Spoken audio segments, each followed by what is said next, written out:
Harka fuunee daawwattoota keenyaa nageenyi keenya bakka jirtanitti isin haa dhaqqabu jennaa oduu isinitti himna.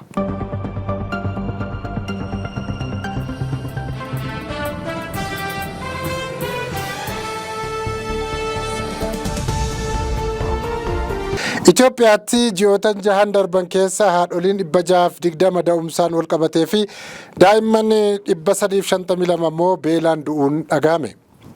Ji'oota 6 darban keessatti haadholiin 620 sababa da'umsaan wal qabatee fi daa'imman 352 immoo beelaan du'uu isaanii Inistituutiin Fayyaa Hawaasaa Itoophiyaa beeksise. Dhaabbatichi kana ka beeksise gabaasa raawwii hojii walakkaa waggaa gaafa guraandhala 5 bara 2025 mana maree bakka bu'ootaatti koree dhaabbii dhimma fayyaa misooma hawaasummaa fi aadaa fi ispoortiif dhiyeesseen ta'uu gaazexaan riippoortar gabaaseera. Akka gabaasa kanaatti haadholiin 620 ta'an sababa da'umsaan wal qabatee du'uu isaanii kan ibsame yoo ta'u, sababni du'a isaanii garuu bal'inaan ibsamuu dhabuun isaa koree dhaabbii mana marichaan gaaffii kaaseera.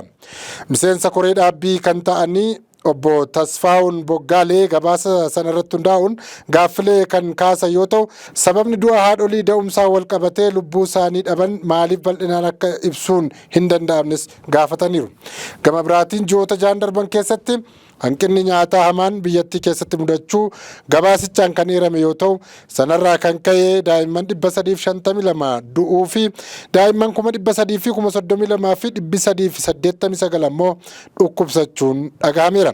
Kana malees weerarri busaa hojiirra oolmaa karoora kan bara 2016 akka lakkoofsa Gi'izitti waliin wal bira qabamee yogguu ilaalamu dachaa 2 dabaluun lammiilee hedduu dhukkubsachuu fi du'aaf sababa ta'aa jiraachuun himameera.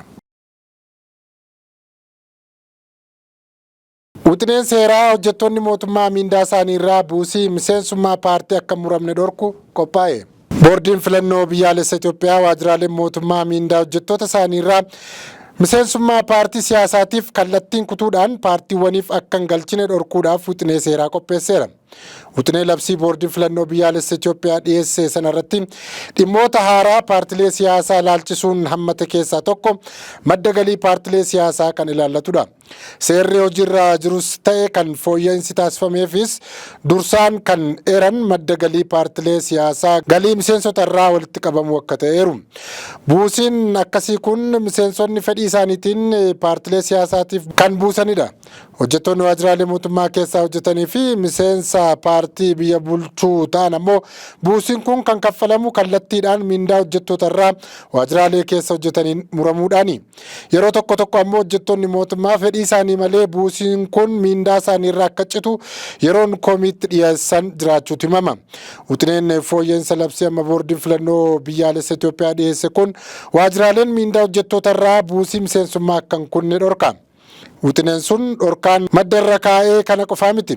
Kaadhimamaan paartii siyaasaa kennaa yookaan deeggarsa nama kamiinuu kennamuuf dhuunfaadhaan akka hin fudhanne dhorkeera. Deeggarsa yookaan kennaa akkasii fudhachuu kan danda'an karaa paartiitiinidha jedha wixineen sun. Kaadhimamaan haala akkanaatiin deeggarsa fudhatan gochaan raawwatame yookaan gochichi raawwatamuu baree sa'aatii 48 keessatti boordii filannootti beeksisuu fi waa'ee kennaa yookaan deeggarsichaa paartii kaadhimummaan isa dhiyeesseef kennamee akka qabu wixinichi ibseera. Akkasumas wixineen seeraa kun haaluma wal fakkaatuun bakka hundatti filannoon biyyaalessaa gaggeeffamuu bakka hin danda'amnetti filannoo yeroo garaagaraatti gaggeeffamuu akka danda'u labsa. Boordiin filannoo biyyaalessa Itoophiyaa dhimmoota kanneen kan beeksise wixinee fooyya'insa labsii filannoo Itoophiyaa galmee paartiiwwan siyaasaa fi naamusa filannoo mariidhaaf dhiyeesse irrattidha. Baatii amajjii darbeerraa eegalee wixineen qaamolee dhimmisaa laallatu garaagaraa waliin mariin irratti taasifamaa kan jiru yoo ta'u, kunis labsii filannoo fi paartilee siyaasaa waggoota 5f hojii irra ture kan bakka bu'udha jedhameera.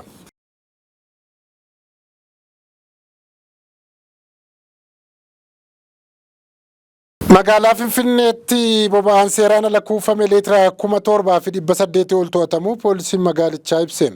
Boba'aan kun magaalaa Finfinnee kutaa magaalaa Kolfee Qaraaniyootti seeraan ala konkolaataa fe'umsaa Ayisuusuu jedhamuun osoo geejjibsiifamuu poolisiin to'atamuun dhaga'ameera. Boba'aan to'atames buufata boba'aatti akka gurguramu taasifamuun maallaqni qarshii 700 fi 94 fi 611 fi saantimni 57 lakkoofsa herreega nama dhuunfaa cufaa irratti akka galu taasifamu ragaan biiroo daldala bulchiinsa magaalaa Finfinnee irraa argame ni mul'isa. Gochaa akkanaa to'achuuf hawaasni tumsa baratame akka taasisus poolisiin magaalaa Finfinnee waamicha dhiyeesseera. Feestaaliin haphii oomishamuu akka dhiisee abbaan taayitichaa beeksiseera. Pilaastikiin dukkaanaa fi gabaarraa ittiin waa bitanii baattatan kan yeroo hedduu feestaalii jedhamee waamamu ammaa booda gabaarraa akka hin baaneef dhorkameera. Feestaaliin akka hin oomishamnee fi gabaarratti hin mul'anneef kan dhorkame isa haphii fi ulaagaa kaa'ameen gaditti oomishamu akka ta'e abbaan taayitaa eegumsa naannoo Itoophiyaatu beeksise. Wixineen seeraa feestaalii dhorku bara darbe keessa caffee biyyoolessaatiin bahee akka hojiirra ooluuf jecha qaama isa ilaallatutti dabarfamee ture. Akka seericha keessa taa'ee jiruu fi abbaan taayitichaa amma hojiirra oolchaa jirutti feestaaliin haphii biyya keessatti oomishuu fi biyya alaarraas galchuun dhorkameera. Sababni isaa immoo feestaalonni lafa keessa jaarraa tokko ol turuun waan danda'aniif naannoo fi hawaasarra balaa guddaa waan geessisaniif akka ta'e abbaa taayitichaatti hooggantuun ittisa garee faalama naannoo aadde Sannaayit Tasfaayetu ibse. Feestaaliin biyya keessaa osoo hin bososiin waan turuuf qilleensa akka garaatti hin seenu oomishni ni xiqqaata namarrallee dhukkuba geessisa. Kanaaf feestaalii haphiin akka hin oomishamnee fi hojiirra hin oolle dhorkameera. Warshaaleen isaa oomishanis akka cufamanidha kan ibsame.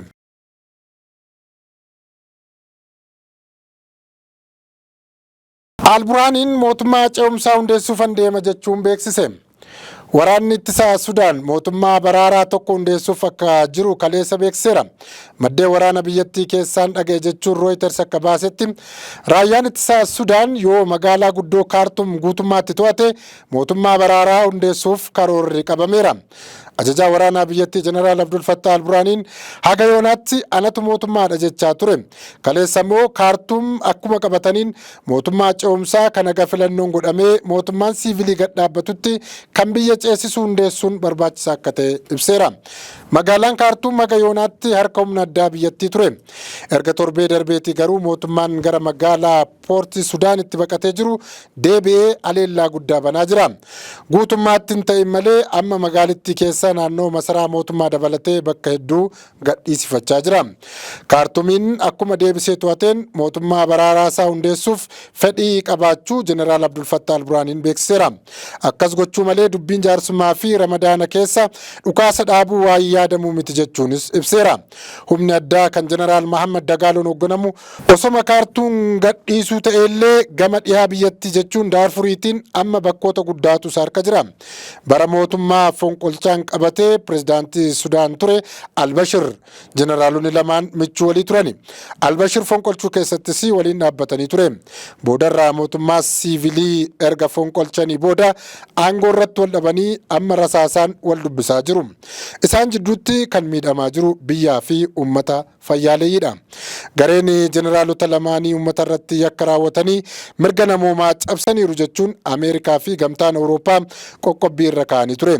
Mootummoonni gamtoomanis akkasuma isaan himateera. Filisteemonni lafa keenya irra hin qubsiifamanii jette Soomaaliyaan. Soomaaliyaan yaada Doonaald Tiraamp Filisteemota humnaan Gaazaa keessaa baafnee Soomaaliyaa keessa qubachiifne jedhu waan ta'uu danda'u miti jechaa jirti. Torbee darbe keessa Filisteemota humnaan Gaazaa keessaa baaseen biyyoota biraa keessa qubachiisuuf karooran qaba jechuun kan Tiraamp beeksisan mootummaan federaalaa Soomaaliyaa hin ta'u jechuun mormeera. Barruun Al-Arabii Al-Jaadeed jedhamu madda isaa ministeera haajaa alaa Soomaaliyaa keessaa wabeeffate akka baasetti karoora Ameerikaa Filisteemota biyya abbaa isaanii irraa buqqisanii lafa Soomaaliyaa keessa qubachiisuu keessatti Soomaaliyaan hin hirmaattu. Suni ka jedhame erga Daily Telegraph qondaalota mootummaa Israa'el wabeeffatee Filisteemonni kaafamanii gara Somaaliland, Puutland yookaan Morookoo geeffamuuf jiru jechuun baasee boodadha. Itti aanaa ministeera odeeffannoo Puutland obbo Yaaqoob Muhammed Abdallaa Filisxeemonni yoo fedhii isaaniitiin Gaazaa gadhiisanii dhufu ta'e bulchiinsi naannichaa isaan simachuuf qophiidha jedhaniiru. Akka Zaniyuu Arab gabaasetti hayyuun qorannoo fi qo'annoo biyyattii Abdurrahmaan Keelloo ammoo dhala namaa humnaan qeerraa buqqisuun akka seera addunyaatti yakkadha. Waan Tiraampiti jiran kun kan namummaa fi seera qabeessummaa hin qabnedha jechuun ibsaniiru. Somaalilaandii fi Puutlaand humna Filisxeemota simatanii qubsiisan hin qabani akka isaan jedhanitti.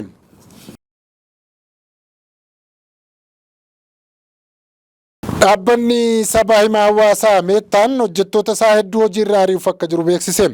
Dhaabbanni miidiyaa hawaasaa abbaa Feesbuukii, Waatsaappii fi Inistaagiraam ta'e Meettaan hojjettoota isaa hedduu hojiirraa ari'uuf karoorfachuunsaa dhaga'ameera. Meettaan hojjettoota isaa hojiirraa ari'uuf yaada akka jiru kan himamu yoo ta'us injiinaroota roobootii hojjechuu danda'an garuu qacaruuf akka jiru karoora qabateera. Hojjettoonni hojiirraa ari'aman Ameerikaa dabalatee biyyoota adda addaa irraa akka ta'anis himameera.